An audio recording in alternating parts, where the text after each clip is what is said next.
3 hours before the deadline, I realized I had sent the wrong file to the entire team.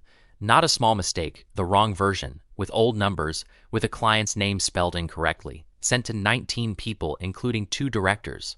My stomach dropped so fast I actually stood up from my desk for no reason at all, like my body wanted to run somewhere, but there was nowhere to run. 19 people.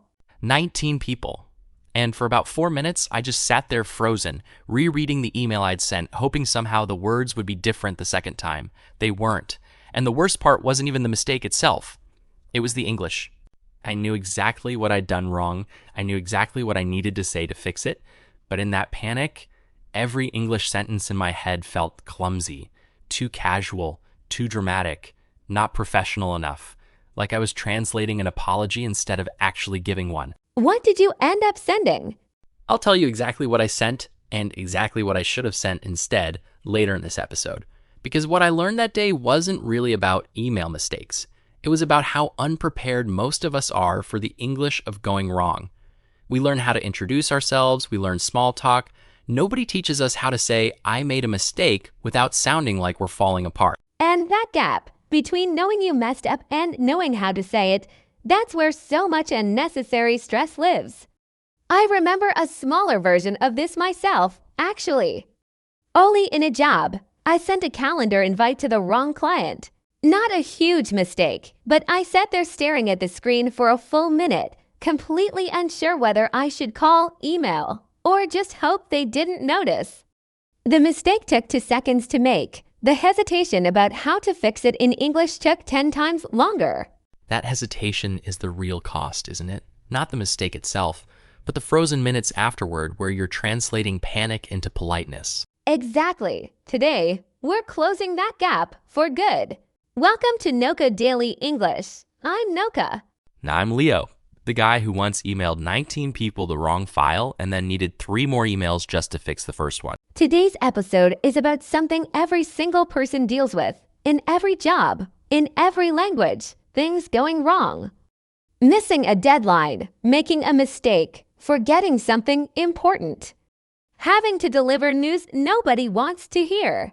We're giving you the exact English for all of it. How to apologize without over-apologizing, how to explain a mistake without making excuses, how to tell someone bad news clearly and kindly, and how to ask for more time without sounding like you're avoiding responsibility.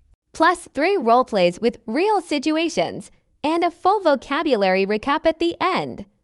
If you've ever frozen up trying to find the right English in a stressful moment, this episode was built for exactly that moment. Let's go. Let's go back to your email disaster. What did you actually send in that panic? I sent, I am so sorry. This is completely my fault. I don't know how this happened. Please ignore the previous email. I'm really sorry again. I'll fix it right away. So sorry. 5 apologies. 1 sentence. 5 sorries is a lot. It is, and here's what I didn't understand at the time. Over-apologizing doesn't make you look more responsible. It makes you look less in control. It shifts the attention from here's the fix to look how bad I feel. And that's actually the opposite of what people need in that moment. So what's the better structure? Because I think this is the part everyone actually needs, a formula that works under pressure. When your brain is panicking and your English instincts disappear. 3 parts. 1. Name the mistake clearly, no drama. 2. State the fix or the plan. 3. 1 short, genuine apology, not 5. That's it. Let's build your email with that formula. Part 1. Name it. The file I sent at 2 p.m. had an outdated version of the numbers and a typo in the client's name. Clear. Specific, no emotional language. Part 2. The fix. I've attached the corrected version below. Please disregard the earlier file. Direct. Action-oriented. Part 3. 1 apology. Apologies for the confusion. And thank you for your patience. Done. 3 sentences. Calm, competent, complete. Compare that to my 5 sorry panic email. The 3-part version actually sounds more confident, even though it's admitting the exact same mistake. Because confidence in English isn't about avoiding the mistake topic. It's about how steady your sentences sound while you're inside the mistake. People trust calm voices even when the news is bad. There's also a phrase I wish I'd known back then. I take full responsibility for this, and here's how I'm fixing it. One sentence that does the work of 5 apologies and sounds like someone who has it handled. That phrase carries weight because it pairs ownership with action in the same breath. You're not just saying sorry, you're saying sorry and here is what happens next. That combination is what actually rebuilds trust. What about smaller mistakes? Not a 19-person email disaster, just a regular small slip-up. Showing up 5 minutes late, forgetting to CC someone, missing a small detail in a report. Smaller mistakes need smaller apologies. This is actually really important, matching the size of your apology to the size of the mistake. If you over-apologize for something tiny, people start to wonder if there's something bigger you're not telling them. So for something small, being 5 minutes late to a meeting, Sorry, I'm a bit late. Traffic was rough this morning. What did I miss? One sentence, light. You're not making it bigger than it is. You name it, you move forward. You ask to catch up. That's proportionate. and for forgetting to include someone in an email. Looping you in now, apologies for missing you on the original thread. Simple, clean, no drama. The mistake gets named, the fix is immediate, and the apology is exactly the right size. I think there's also a tone trap that's specific to English learners here. When you're nervous about your English, you sometimes add more words to compensate, thinking more words equal more politeness or more professionalism. But actually, the opposite is often true. That's such a real pattern. The instinct is, if I'm not sure my English sounds polished enough, I should explain more, justify more, cushion it with more sentences. But in English, especially in professional contexts, shorter and clearer usually reads as more confident, not less polite. Can you give an example of that? Over-explaining versus the clean version? Sure, over-explained version. I'm really sorry. I know this is bad. I was trying to finish everything quickly because there was a lot going on this morning and I think I just got confused between the two files and didn't check carefully enough before sending. I'll definitely be more careful next time. That's one long, anxious sentence. And the clean version? The file I sent had an outdated version of the figures. Corrected version attached, apologies for the mix-up, same mistake. A fraction of the words, and it actually reads as more in control, not less caring. So the lesson is, when you're nervous in English, your instinct to add more words is usually working against you, not for you. Exactly. Trust the short version. It almost always serves you better than the long, anxious one, both because it's clearer for the reader and because writing fewer words gives you fewer chances to second-guess your phrasing in the moment. One more thing on tone. What about when the mistake involves someone senior, like a director or a client, and you're worried the stakes are higher than with a regular colleague? The formula doesn't actually change with seniority, but the brevity matters even more. Senior people and clients are usually managing many things at once, so a clean 3-sentence fix respects their time far more than a long, emotional explanation would. If anything, over-explaining to someone senior can read as you trying to manage their opinion of you, rather than just solving the problem. So the higher the stakes feel, the more important it is to stay short and clear, not less. Exactly the opposite of what panic tells you to do. Panic says explain more, justify more, make sure they understand it wasn't really your fault. Good judgment says name it, fix it, one short apology, and trust that they'll judge you by how well you handled it, not by how long your explanation was. Let's talk about deadlines because this is a different kind of going wrong. It's not always a clear mistake. Sometimes you just know, today's out, that you're not going to make it. And the English for that moment is its own skill. I think the instinct a lot of English learners have is to wait, to hope something changes, to deliver the news as late as possible because saying it out loud feels like admitting failure early. And that instinct is almost always wrong. The earlier you flag a delay, the more professional it looks, not less. A deadline flagged today's early reads as good judgment. The same deadline flag 2 hours late reads as poor planning, even if the actual delay is identical. So what's the actual language for flagging it early? Start with the heads up, not the apology. I wanted to flag early that this might run a day past the deadline, here's why, and here's what I'm doing about it. You're leading with information, not emotion. Break that down for us, the here's why part. How specific should that be? Specific enough to be credible, short enough to not sound like an excuse. The data from the other team came in later than expected, so I'm still finalizing the analysis. That's a reason, stated plainly with no extra justification piled on top. The moment you start adding 3 more reasons, it starts to sound like you're building a defense rather than giving an update. And the here's what I'm doing about it part. Why does that matter so much? Because it shifts you from passive to active. I'm staying late tonight to close the gap, or I've already reached out to the other team to speed things up. These show you're managing the situation, not just reporting bad news and waiting for someone else to solve it. What if you genuinely need more time and there's no way around it? You need to actually ask for an extension. Would it be possible to push this to Thursday? I want to make sure the quality is right rather than rushing it. Notice you're framing the request around quality, not around your own struggle. That reframes an extension as a quality decision, not a personal failure. I want to share something that happened to me with a deadline, different from the email story. I had a report due on a Friday, and by Wednesday, I knew I wasn't going to make it. And I sat on that information for a full day because I didn't know how to say it without sounding incompetent. What changed your mind? I finally just wrote, quick update on the Friday report. I'm about 70% through, and I want to flag that I may need until Monday to get this fully right. Happy to share what I have so far if that's useful in the meantime. And my manager just replied, Monday's fine. Thanks for the heads up. That was it. The thing I'd been dreading for a full day took her about 10 seconds to respond to. That's such a common pattern. The anticipation of the conversation is so much worse than the conversation itself. Especially in a second language, where you're not just worried about the bad news, you're worried about how it will sound.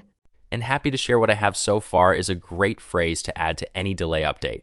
It shows you haven't been idle, and it gives the other person an option rather than just leaving them waiting with nothing. There's a related situation worth mentioning too. What happens when the deadline is missed already, not just at risk? The damage feels different because there's no more flagging early option. The moment has already passed. Right, so what's the right move once you're actually past the deadline? Same course structure, slightly adjusted timing. You lead with the update, not an apology. Update on the report. It's not quite ready yet. I expect to have it to you by end of day. Then, if it feels appropriate, one short acknowledgement, apologies for the delay. That's it. You don't need to explain why 3 separate times or stack excuses on top of each other. I think the instinct when you're already late is almost the opposite of what helps. You want to explain more because you feel more guilty, but more explanation just delays the thing they actually want, which is the new timeline. Exactly. Give them the new timeline first. Everything else is secondary. People forgive lateness far more easily than they forgive uncertainty about when something will actually be done. So far, we've talked about owning your own mistakes and your own delays. But what about when you have to deliver bad news to someone else? Telling a client a project is delayed. Telling a teammate their idea didn't get approved. Telling your manager that a number everyone was hoping for didn't come through. This might actually be harder than admitting your own mistake because now you're managing someone else's disappointment in a language where you're already working hard just to manage your own nerves. There's a structure for this too, and it's different from the apology structure. It's context first, news second, path forward third. You don't want to bury the news in too much context, but dropping it with 0 context feels abrupt and cold. Give us an example. Let's say you have to tell a client a project is delayed. Context: we've been working through the testing phase and found a few issues we want to resolve properly before launch. News: that means we're looking at pushing the launch date by about a week. Path forward: we'll send an updated timeline by end of day tomorrow. 3 sentences, calm, complete, nothing is hidden, nothing is over-explained. What about something more personal? Telling a teammate their idea wasn't approved? That feels like it needs more warmth, not just structure. It does. So you add one extra ingredient, genuine acknowledgement of their effort before the news. I really liked the direction you took with this, and I can tell you put a lot of thought into it. Then the news, the team decided to go a different way for this round than forward motion. I'd love to see this idea again for the next project, if you're open to it. That last line matters a lot. I'd love to see this idea again. You're not just softening the rejection, you're keeping the door open in a real way, not a fake nice way. Exactly. Fake niceness is actually easy to detect, even in a second language. People feel it. The key is that the warmth has to be true. Find something genuinely true to acknowledge. Even in disappointing news, there's almost always something. What about when you have to tell your own manager something disappointing, like a number didn't come through or a client pulled out, something outside your control? This is where a lot of people make a mistake. They either over-explain to protect themselves, or they go silent because they're afraid of being blamed for something they didn't cause. Neither works well. What's the better way? State the fact plainly, briefly note the cause if it's relevant, and immediately pivot to next steps. The client decided to go with another vendor for this project. From what they shared, it came down to budget timing on their end. I'm already looking into two other opportunities that could fill the gap. I'll have an update by Friday. That doesn't sound like someone delivering bad news. That sounds like someone managing a situation. Which is exactly the impression you want. Bad news delivered with a plan attached lands completely differently than bad news delivered alone. The facts might be identical, the experience for the listener is not. There's one more situation I think about a lot. When you have to tell someone something they're not going to like, and you genuinely don't know how they'll react. Maybe it's a cultural thing, maybe it's just personality. But in English, there's a real skill in leaving room for their reaction without overmanaging it. What do you mean by overmanaging it? I mean, trying to control how someone feels before they've even had a chance to feel it. Saying things like, please don't be upset, or I really hope you're not mad, but before you've even delivered the news. It puts pressure on the other person to manage your anxiety about their reaction on top of processing the actual news. That's such a good distinction. So instead of pre-apologizing for their potential reaction, you just deliver the news cleanly and then genuinely make space for whatever they need to say back. Exactly, something like, I wanted to share this directly rather than over email. Happy to talk through any questions you have. That's an invitation, not a request for them to stay calm. It respects that they're allowed to have a real reaction. And if they do react strongly, frustrated, disappointed, even a little upset, what's the English for staying steady in that moment without getting defensive? That's completely fair. I understand why this is frustrating. You're not arguing with their feelings. You're not trying to talk them out of being upset. You're acknowledging it as valid, which usually de-escalates faster than any explanation would. People often think the goal in a hard conversation is to make the other person feel better immediately. But sometimes the goal is just to let them feel what they feel, without you needing to fix that feeling on the spot. Let's talk about the difference between delivering bad news in writing versus saying it out loud, because the English actually shifts quite a bit between the two. It really does. In writing, you have time to choose every word carefully, which is both a gift and a trap. The gift is precision. The trap is that you can over-edit a message until it sounds cold and overly formal, even when you didn't mean it to. What does that look like in practice? Something like, per our previous discussion, please be advised that the timeline has been adjusted, technically correct, completely lifeless. Nobody talks like that, and reading it feels like being handled by a machine rather than a person. So what's the warmer written version of the same news? Just wanted to follow up from our chat. The timeline shifted a bit. Here's where things stand now. Same information, completely different feeling. Written English doesn't need to sound stiff to sound professional. It just needs to sound like an actual person who respects the reader. And speaking it out loud, what changes there? Out loud, your tone of voice carries half the message.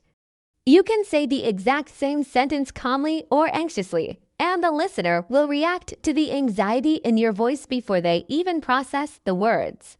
So if you're nervous about delivering news verbally, the trick is to slow down deliberately. Speaking slightly slower than feels natural in that moment makes you sound more in control, even if your heart is racing. That's such a practical tip. Slow down on purpose, even when everything in you wants to rush through the uncomfortable part. Rushing through bad news almost always backfires.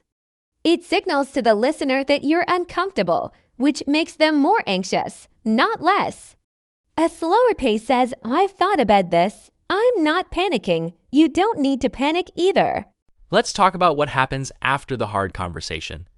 After the apology email is sent, after the bad news is delivered, because there's a particular kind of mental loop that happens next, at least for me. The replay loop, going over and over what you said, wondering if you said it right, wondering what they're thinking about you now. Exactly that. After my email disaster, I didn't just worry about the mistake. I spent the rest of the day worrying about whether my apology email sounded professional enough in English. Did I use the right tone? Was apologies for the confusion too casual? Too formal?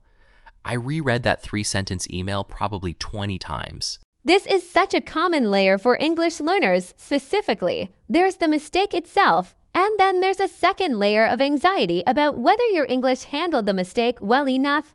Double the stress for one event. So how do you actually let it go, practically speaking? First, recognize that a well-structured short response is almost always good enough. You don't need a perfect sentence. You need a clear one. Clarity beats elegance in a crisis, every single time. Nobody remembers your grammar in a stressful email. They remember whether the problem got fixed. That's genuinely reassuring because I think a lot of English learners assume people are quietly judging their phrasing during a crisis, when really, everyone's just relieved the issue is being handled. Second, give yourself a deadline for the worrying itself. After you've sent the fix, after you've had the conversation, allow yourself maybe 10 minutes to feel bad about it. Then actively shift to the next task. The mistake doesn't need your attention anymore. It needs the fix you already gave it. Third thing I'd add, and this took me a long time to learn, ask yourself what you'd say to a colleague who made the exact same mistake. Most people are far kinder to others than to themselves in this exact situation. If a colleague sent the wrong file to 19 people and fixed it within 5 minutes with a clear correction, what would you think of them? Honestly, I'd think that happens. They caught it fast, no big deal. Exactly. Apply that same generosity to yourself. The mistake is rarely as large in other people's minds as it feels in yours in that moment. One more thing worth mentioning, there's actually a strange kind of trust that gets built when you handle a mistake well. Not despite the mistake, because of how you handled it. That's such an important point. Nobody trusts someone who never makes mistakes because that person is either lying or hasn't been tested yet. People trust someone who handled a real mistake calmly, owned it, fixed it, and moved forward. That's a much more reliable signal of competence than a flawless track record. So in a strange way, the mistake itself can become a small trust-building moment if the response is right. Things going wrong isn't the opposite of professionalism. It's actually where professionalism gets tested. And the English we gave you today, name it, fix it, brief apology, forward motion, that's the script for passing the test, every time. I want to add one more practical thing before we move on. What to actually say to yourself internally right after a mistake happens. Because the words you use in your own head matter just as much as the words you send in an email. What do you mean? After my email mistake, my internal monologue was something like, I'm so unprofessional. I can't believe I did this. Everyone probably thinks I'm careless now. Big, permanent, identity-level language. Not, I made a mistake, but I am the kind of person who makes mistakes like this. That's a really important distinction in English, actually. The difference between describing an action and describing an identity. I made a mistake is temporary and specific. I'm careless is permanent and global. Same event, completely different self-talk. So what's the healthier internal phrase? Something like, I made a mistake. I caught it. I fixed it. 3 short, factual sentences. No identity language attached. You're describing what happened, not who you are. And weirdly, saying it that simply, even just in your head, calms the spiral down faster than almost anything else. It's strange how much power there is in just downgrading the drama of your own internal sentence. It really is. And this connects back to something we talked about in our episode on feelings. Naming things accurately, without exaggeration, takes away some of their power over you. The same idea applies here. A mistake named plainly is just a mistake. A mistake narrated as a character flaw becomes something much heavier to carry around for the rest of the day. What about talking to other people about a mistake after it's already resolved? Not the apology email. I mean, later when a colleague casually brings it up or asks, hey, what happened with that file thing? This is actually a great moment to practice lightness without dismissing it completely. You don't want to relive the panic every time someone mentions it, but you also don't want to seem like you're pretending it never happened. What's a good response in that moment? Something like, oh, caught it pretty quickly, all sorted now, casual, brief, slightly self-aware without being self-critical. You're treating it as a small, resolved event, which is exactly what it is by that point. And if someone makes a light joke about it? You can laugh along. Yeah, that was a fun morning works perfectly. Being able to laugh at your own past mistake briefly and without bitterness is actually a strong social signal.